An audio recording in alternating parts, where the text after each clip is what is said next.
Hello family, कसे आहात? स्वागत आहे तुमचं तुमच्या आपल्या चित्तथरारक विश्वात. रत्नाकर मतकरी यांच्या खेकडा या गूढ कथा संग्रहातील आपली आजची कथा आहे एक विलक्षण आरसा.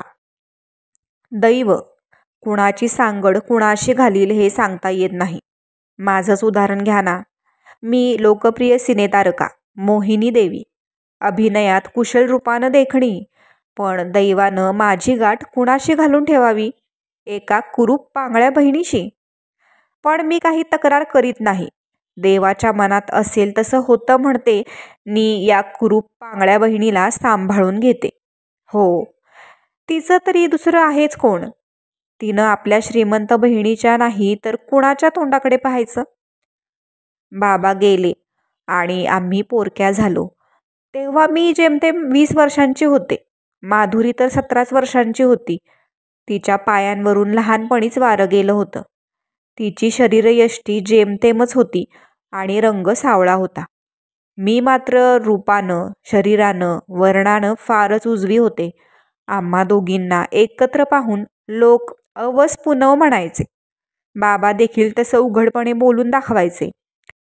माधुरीला मात्र कशाचंच काही वाटलेलंसं दिसत नसे. कोणी तिला लागेल असं काही बोललं किंवा तिच्या दुबळेपणाचा उल्लेख केला की ती नुसती हसायची. हसताना तिच्या गालांना खळ्या पडत. त्यामुळे त्याच वेळी ती थोडीशी बरी दिसायची. मनाला काही लागल्याचं ती मुळी दाखवीतच नसे. पक्की ढोंगी. तिला काय वाईट वाटत नसेल थोडंच, पण मग ते लपवायचं कशाला आणि सदानकदा ते हसण्याचं नाटक कशाला? माझा स्वभाव याच्या अगदी उलट. मी मनातलं सगळं बोलून टाकणारी. मला कोणी नावं ठेवण्याचा प्रश्नच नव्हता. रूपरंग तर होतच, पण गुणही वाखाणण्यासारखे होते. माझं म्हणून सांगत नाही, पण शाळेत असल्यापासूनच प्रत्येकजण माझ्या गाण्याची, नाटकात कामं करण्याची तारीफ करायचा. परिस्थितीमुळे पुढं मला गाणं वाढवता आलं नाही, पण अंगातली अभिनय कला मात्र मदतीला धावून आली. माझी एक मैत्रीण शाळा अर्धवट सोडून सिनेमात गेली होती. बाबा गेल्यानंतर जेव्हा 2 वेळच्या अन्नाची पंचाईत झाली तेव्हा तिनं मला आपल्याबरोबर नेलं. माझं रूप आणि कामाची समज दोन्ही पाहून मला हळूहळू बारीक सारीक का होईना पण लक्षात राहण्याजोगी कामं मिळत गेली. मी देखील नसता सोवळेपणा केला नाही. सिनेमाच्या धंद्यात करायला लागतं ते सारं करून मी माझं वस्तान बसवून घेतलं. गेल्या 10 वर्षात मला भरपूर पैसा मिळाला, नावही मिळालं. माधुरीला मी काही कमी पडू दिलं नाही. तिच्याकडे बघायला एखादी दाई ठेवू असंही मी तिला सुचवलं, पण तिनं काही ते मानलं नाही. चाकांच्या खुर्चीत बसून आणि कुबडीच्या मदतीनं तिला हिंडता फिरता येई. आपल्या खोलीत बसून ती एकसारखा कसला तरी विचार करायची, वाचायची, नाही तर कविता गुणगुणायची. लहानपणापासूनच तिला कविता करायचा छंद होता. मी काही त्या वाचण्याच्या भानगडीत पडत नसे. तशा 1-2दा नजरे खालून घातल्या होत्या मी त्या. काय चमत्कारिक कल्पना असत एक एक. म्हणे कधी कधी वाटतं पिसासारखं हलकं व्हावं आणि दूर दूर उडून जावं. पंगू माणसानं पिसासारखं उडून जाण्याची कल्पना करणं चमत्कारिकच नाही का? आणि दूर दूर उडून जाणार तरी कुठं? हिला तर शेजारच्या खोलीत सुद्धा जायचा कंटाळा, पण मी तिला काही बोलत नसे. ही सदा आजारी माणसं कुढून कुढून अशी एककल्ली होतात आणि मग नाही त्या कल्पना त्यांना सुचत असतात असं मनाशी म्हणून सोडून द्यायचे. शिवाय मी काही टीका करते तर त्यावर ती शिष्टासारखी हसलीच असती. तिचं हसणं म्हणजे असं दर्शवणारं असायचं की दुसरी माणसं म्हणजे अगदी मूर्ख आणि सगळा शहाणपणाचा गड्डा काय तो हिच्याकडेच दिलेला आहे. लहानपणापासून माझं तिचं फारसं सख्य नव्हतंच. याचं कारण तिचा तो विचित्र अबोल स्वभाव, जगावेगळ्या आवडीनिवडी आणि विक्षिप्त छंद. लहानपणी मी मोठ्या कष्टानं फुलपाखरं जमवून त्यांच्या पंखांना दोऱ्या बांधाव्यात आणि हिनं वेडपटासारख्या त्या कापून ती सोडून द्यावीत. रंगरूप नाही ते नाहीच, पण राहणं देखील अगदी गबाळेपणाचं आणि वर ते शिष्टासारखं हसणं. कधी कधी मला तिचा विलक्षण संताप यायचा.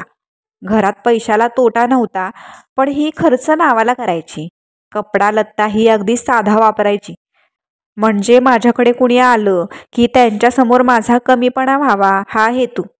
पूर्वी बाबा म्हणायचे की माधुरी मोठ्या मनाची आहे, पण मी तर शपथेवर सांगते की तिला मनातून माझा मत्सरच वाटत असला पाहिजे. तिच्या बोलण्यावरूनच ते कळतं ना. मला पैसा मिळतो, सगळीकडं माझं नाव होतं, हेच तिला खपत नाही. अपशकुण्यासारखी सांगते काय, तर ताई तू सिनेमाचा धंदा सोडून दे, तिथली माणसं चांगली नसतात. म्हटलं बाई, माणसं चांगली नि वाईट, आजकाल महत्व आहे ते पैशाला. तर डोळ्यात पाणी आणून अगदी नाटकातल्यासारखं म्हणते कशी, ताई अगो पैसा पैसा काय करतेस, तुला मला जन्मभर पुरेल इतका मिळवलायस तू. अधिक पैशाच्या मागं लागून तू खोल खोल रुतत चाललीयस या घाणीत. घाण म्हणे, घरी बसून माझ्या जीवावर वेदांत शिकवायला हिचं काय जातं. हे सारं कसं बसं सहन करीत होतेच मी, पण दिलीपच्या बाबतीत मात्र कमालच झाली. दिलीप म्हणजे आमचा शायर, सिनेमाची गाणी लिहिणारा, दिसण्यात देखणा, वागण्यात सरळ. म्हणायचा की सिनेमाची गाणी म्हणजे खरं काव्य नव्हे, हा सगळा बाजारू माल. पण त्याच्यावर घराची जबाबदारी होती, म्हणून त्यानं मनाविरुद्ध हे काम पत्करलं होतं. मी त्याची आपणहून चौकशी केली, त्याच्याविषयी आस्था दाखवली. हळूहळू आमची चांगलीच मैत्री जमली. दिलीप मला मनापासून आवडू लागला. खरं तर दिसेल त्या पुरुषाच्या प्रेमात पडण्याचं माझं वयही राहिलेलं नव्हतं आणि आमच्या धंद्यात देखण्या पुरुषांचाही तोटा नव्हता. पण दिलीप सर्वांपेक्षा वेगळा होता. या धंद्यात राहूनही तो कमळाच्या पानासारखा कोरडा राहिला होता. आपण बरे की आपलं काम बरं, अशी त्याची वृत्ती होती. अगदी गंभीर, स्वतःच्याच तंद्रीत असलेला, स्वप्नाळू डोळ्यांचा तो तरुण मला हळूहळू आवडू लागला. एक दिवस मी त्याला घरी घेऊन आले आणि कशी कोण जाणे त्याची माधुरीशी ओळख झाली. तिच्या अपंगपणाबद्दल त्याला खूप वाईट वाटलं. एका दृष्टीनं मला ते बरंच वाटलं, कारण त्यामुळे माझ्या सौंदर्याचं महत्त्व त्याला अधिक पटणार होतं. घरातून बाहेर पडताना मी म्हटलं सुद्धा की आम्हा दोघी बहिणी तुम्हाला खूप फरक वाटला असेल नाही. तो फक्त फरक तर खराच एवढंच म्हणाला आणि डोळे मिटून गप्प बसून राहिला. त्याच्याशी मैत्री करण्याचा माधुरीनं दाखवलेला आगाऊपणा मला मुळीच आवडला नाही. पण तो आला की तीच त्याच्याशी गप्पा मारीत बसायची, जसा काही तो हिचाच पाहुणा. बरं, दोघांच्या गप्पा अशा रंगत की 10 वेळा सांगावं तेव्हा दिलीप बाहेर पडायला तयार व्हायचा. अधूनमधून तो तिला इंग्रजी मराठी कवितांचं पुस्तक आणून द्यायचा. आजवर कधी मी दिलीपला हसताना पाहिलं नव्हतं, पण आता पाहते तो माधुरीशी गप्पा मारताना खदखदून हसायचा. माधुरी देखील आनंदात होती. कधी कधी ती त्याला स्वतःच्या कविता कापऱ्या आवाजात म्हणून दाखवायची आणि तो सुद्धा डोळे मिटून त्या अगदी हृदयात साठवून घेतल्यासारखा ऐकायचा. मला हसूच यायचं त्याच्या त्या मूर्खपणाचं, पण पुढं पुढं तर ते हाताबाहेर जाऊ लागलं. दिलीप एके दिवशी मला म्हणाला, मोहिनीबाई, तुमच्या बहिणीच्या अंगातला कविता करण्याचा गुण म्हणजे एक झाकलं माणिक आहे. मी हसले आणि म्हणाले, हो ना, कोळशातलं माणिक आहे खरं. माधुरी काय एवढी मोठी कवयित्री लागून गेली होती खरं म्हणजे, पण दिलीप सारखा शहाणा सुरता माणूस असा पागळायला लागला की त्याला म्हणायचं तरी काय. अर्थात काय म्हणायचं ते मला माहीतच होतं, पण हा शुद्ध वेडेपणा होता. माझ्यासारखी सौंदर्याची पुतळी समोर असताना दिलीपनं त्या काटकुळीच्या प्रेमात पडायचं म्हणजे काय. कधी कधी हे पुरुष असे निर्बुद्ध वागतात. प्रेम आंधळं असतं म्हणतात ते काही खोटं नाही, आणि माधुरीसारख्या मुलीवर प्रेम करायला खरोखर आंधळाच हवा. पण मी काही अशी तशी हार मानणारी नव्हते. दिलीपला नसली समज तरी मी काही त्याला हातचा दवडायला तयार नव्हते. मी एकदा वेळ पाहून माधुरीला चांगली समज दिली. त्या दिवशी दिलीपनं तिला भेट म्हणून एक काचेची फुलदाणी दिली होती. आत जसे काही काचेत खोलवर भरल्यासारखे 2 प्रेमी काढलेले होते. माधुरीनं ती फुलदाणी मला दाखवताच मी एकदम संतापले. म्हणाले, सगळी सोंग समजतात मला, प्रेमात पडली आहेस तू, पण लक्षात ठेव, आज तो तुझ्या कुबडेपणावर भाळला असला तरी पुढं हे पांगळं ध्यान कुठून माझ्या गळ्यात पडलं म्हणून रडत बसेल. मी इतकं रागेल असं बोलले, पण माधुरी अशी घट्ट स्वभावाची की डोळ्यातून पाण्याचा टिपूस नाही. नुसते ओठ गच्च मिटून गप्प उभी राहिली. ती फुलदाणी तिनं स्वतःच्या लिहिण्याच्या डेस्कवर ठेवली आणि बऱ्याच वेळानं ती म्हणते कशी, खरं आहे ताई, तू म्हणतेस ते. त्यांना वेळेवरच सावरलं पाहिजे. मला वाटलं आता ही रडणार. डोळ्यात पाणी जमून आलं होतं. पण तेवढ्यात तिनं जवळचं कविताचं पुस्तक उचललं आणि बसली त्यात डोकं खुपसून. ढोंगी कुठली. माझा संताप मात्र एवढ्यानंच शमला नाही. माधुरीला आपल्या आगाऊपणाची चांगली जाणीव द्यायची, असं मी ठरवलं. माझ्यासारखीच्या वाटेत आडवं येऊन अपशोकून केल्याबद्दल तिला शरम वाटायला लावायची, असं मी ठरवलं. गाडी काढली आणि तडक मार्केटमध्ये गेले. मी मार्केटमध्ये पोहोचले तेव्हा रात्र पडली होती. सगळी दुकानं बंद व्हायला आली होती. मार्केटमध्ये काळोख जमू लागला होता. मला भीती वाटू लागली. माझ्यासारख्या एकट्या दुकट्या बाईनं असल्या ठिकाणी येणं धोक्याचं होतं. इकडून तिकडे जाणाऱ्या कावेबाज दुकानदारांच्या नजरा पाहून मी अस्वस्थ झाले होते. इतक्यात मला एक दुकान दिसलं. त्याच्या फळ्या जवळजवळ बंद झालेल्या होत्या, पण मी जवळ जाताच त्या आपोआप उघडाव्यात तशा उघडल्या. मला ते थोडं विचित्र वाटलं, पण मग लक्षात आलं की मालकानं दुकान बंद करता करता मला पाहून दरवाजा उघडला होता. मालक अगदी वृद्ध, सुरकुतल्या शरीराचा आणि हडकुळा होता. त्याच्या केसांच्या पांढऱ्या शुभ्र जटा झाल्या होत्या. डोळे मात्र हिरवेगार आणि चमकदार होते. माझ्याकडे बोट रोखून तो म्हणाला, या या, अगदी तुम्हाला पाहिजे तसला आरसा आहे माझ्याकडे. मी आत गेले. सबंध दुकान नुसतं आरशांनी लखलखत होतं. छताला काचेची झुमरं लटकवलेली होती. त्यांच्या पैलू पैलूंमध्ये प्रकाशाचे किरण चमचमत होते. त्यांची हजारो बारीक प्रतिबिंब आरशांमधून पडलेली होती. त्यामुळं एखाद्या प्रचंड पैलूदार हिऱ्याच्या आतमध्ये कोंडून पडल्यासारखं वाटत होतं. मी गोंधळून गेले. मला एक मोठा आरसा खरेदी करायचा होता, पण कुठला आरसा चांगला आणि कुठला वाईट तेच कळेनासे झाले होते. आरशात समोरच्या आरशांची आणि त्यांच्या आतल्या असंख्य आरशांच्या प्रतिबिंबांची इतकी प्रतिबिंब पडलेली होती की कुठल्याही आरशाचा मूळ आकार केवढा आहे हेच लक्षात येत नव्हतं. अखेरीस दुकानदारानं मला अगदी उंचावर लावून ठेवलेला एक प्रचंड आरसा दाखविला. इतका प्रचंड आरसा मी तरी कधीच पाहिला नव्हता. उंचावर असल्यामुळे की काय कोण जाणे, पण त्याच्यात कसलंही प्रतिबिंब नव्हतं. हिरवट काळपट अशी एक खोल गूढ छाया त्या आरशात पडलेली होती. इतका प्रचंड आरसा घ्यायला माझा जीव काही धजेना, पण तो पाहिल्यापासून मनावर असं काही दडपण आलं की मी जागच्या जागीच खिळल्यासारखी झाले. स्वप्नात असल्याप्रमाणे मी पैसे मोजले, तो आरसा विकत घेतला आणि घरी आले. माधुरी आपल्या खोलीत झोपली होती. गड्याच्या मदतीने मी तो आरसा तिच्या समोरच्या भिंतीवर लावून टाकला. ठाकठोकीच्या आवाजानं माधुरी जागी झाली. गडी जाताच मला म्हणाली, ताई, हा आरसा कशाला लावलास इथं? आवाजात शक्य तेवढा कठोरपणा आणून मी उत्तरले, स्वतःचं रूप तुझ्या नजरेला वारंवार पडावं आणि कायम ध्यानात राहावं यासाठी. त्या प्रसंगानं माधुरी चांगलीच दुखावेल यात मला शंका नव्हती. स्वतःच्या रूपाची खंत वाटून तिनं दिलीपला विसरून जावं अशीच माझी यात उघड सूचना होती. त्याप्रमाणे 1-2 दिवस ती थोडी कष्टी झाल्यासारखी वाटली, पण आणखी 4-6 दिवस गेले आणि पाहते तो माधुरी विलक्षण उत्साही वाटू लागली. स्वतःची खोली ती नीटनेटकी ठेवू लागली. कपडेही त्यातल्या त्यात ठेवणीतले वापरू लागली. दिलीपही वरचेवर आमच्याकडे येऊ लागला. 1-2दा तर त्यानं चक्क तिला गाडीतून बाहेर नेलं. माधुरी आता चाकांची खुर्ची वापरेनाशीच झाली होती. ती कुबडीच्या आधारानं आणि सबंध घरभर फिरू लागली होती. कधीही बाहेरून यावं, तो दोघांच्या हसण्याचा खळखळाट तरी कानी पडावा, नाहीतर कुबड्यांचा ठकठकाट तरी ऐकू यावा. तिच्यात झालेल्या या आकस्मिक बदलाचं मला फार नवल वाटलं, पण त्याबद्दल स्पष्ट न विचारता मी तिला म्हटलं, काय ग माधुरी, या आरशाचा तुला बराच उपयोग होतोय म्हणायचा. तो आल्यापासून तू टापटीप राहायला लागलीयस. माधुरीनं मंद स्मित केलं. ती म्हणाली, ताई, तुला कल्पना नसेल तू माझ्यावर केवढे उपकार केलेस याची. मी गप्पच राहिले. माधुरी कशाविषयी बोलते याचा मला काहीच अंदाज येईना.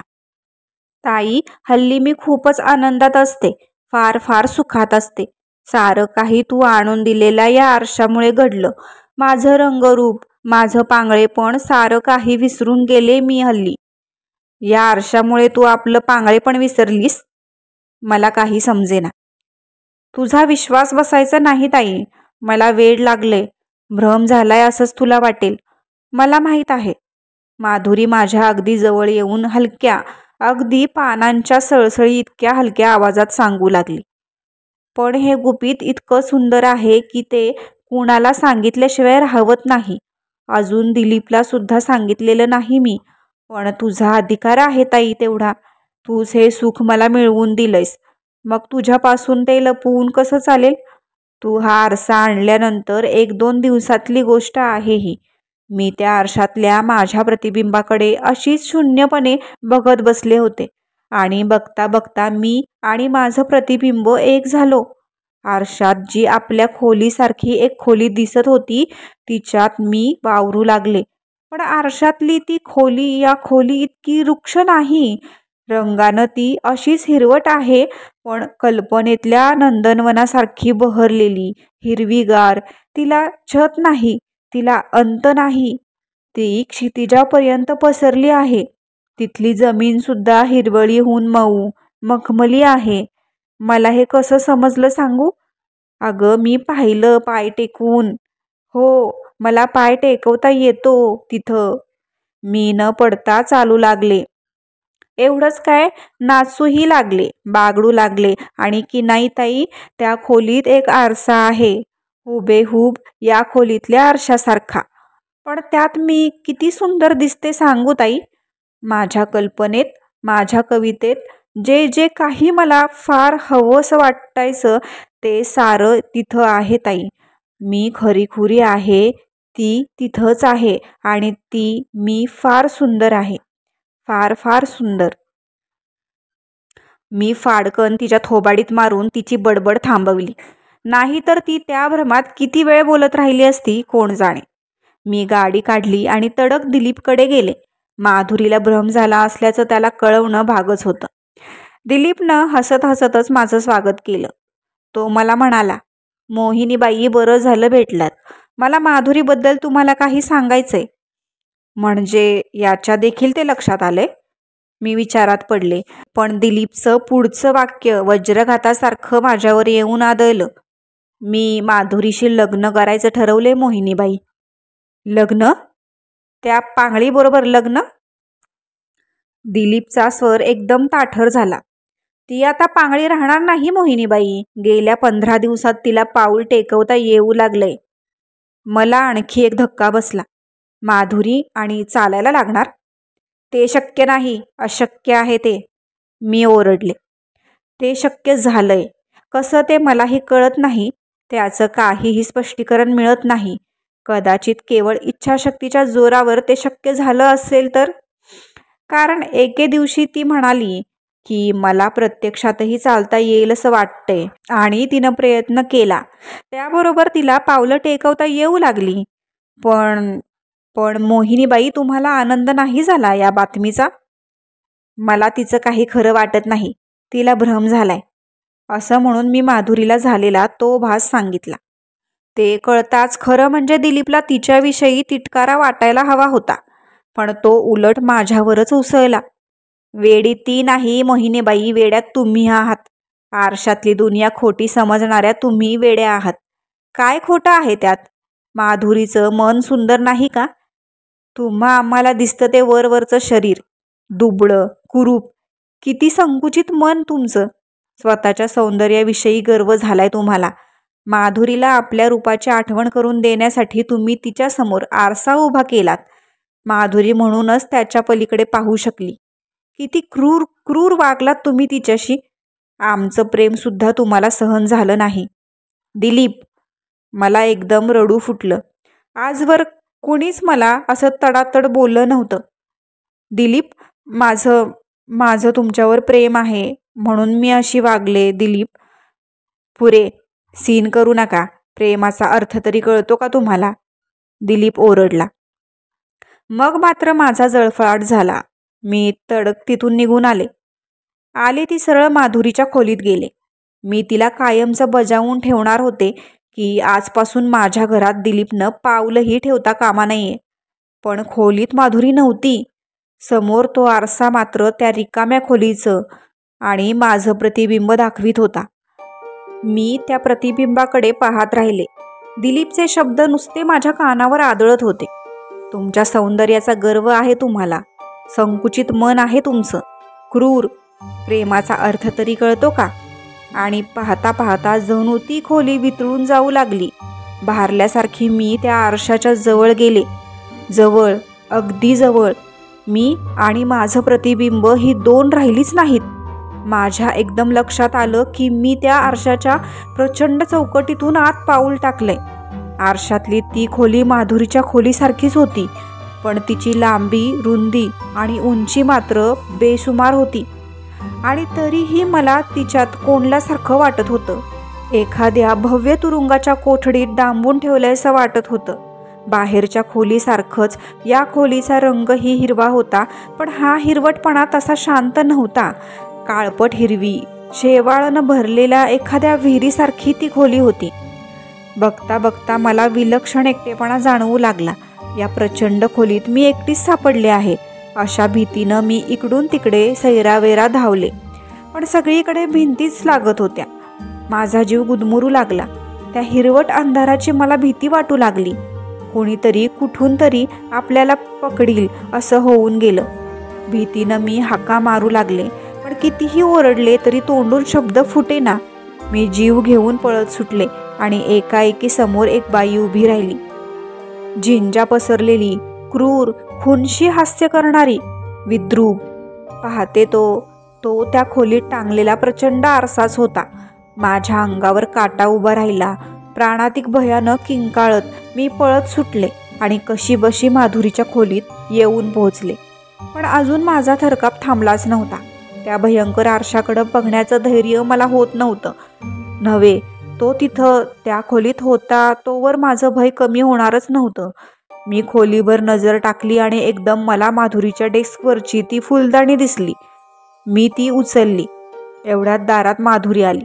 तिच्या हातात कुबडी नव्हती. एक एक पाऊल टाकीत ती माझ्या दिशेनं पुढे येऊ लागली होती. तिच्या मागं दिलीप होता. त्याचा चेहरा आनंदानं फुलला होता. मी दात ओठ खाऊन सगळी शक्ती एकवटली आणि ती फुलदाणी समोरच्या त्या प्रचंड आरशावर मारली. खळदिशी आवाज होऊन आरशाचा चक्काचूर झाला आणि त्याच क्षणी माधुरी जमिनीवर कोलमडली. दिलीपला तिला धरता सुद्धा आलं नाही. मीच पुढं झाले आणि तिला धरून चाकांच्या खुर्चीत बसवलं. दिलीपकडे वळून मी त्याला स्पष्ट सांगितलं, मिस्टर दिलीप, यापुढं तुम्हाला माझ्या घराचा दरवाजा बंद आहे. बिचारी माधुरी. मधल्या काळात सुरू झालेलं तिचं हसणं खेळणं हल्ली पार मावळलं आहे. आता ती पूर्वीसारखीच उदास, कोमेजलेली दिसते. चालण्याचं जे काही वेळ तिनं मध्यंतरी डोक्यात घेतलं होतं तेही पार नाहीसं झाले. बहुतेक वेळ ती चाकाच्या खुर्चीतच बसून असते. मी तिचं सारं काही न कुरकुरता करत राहते. करणार काय, पांगळी असली तरी ती माझी पाठची बहीण आहे.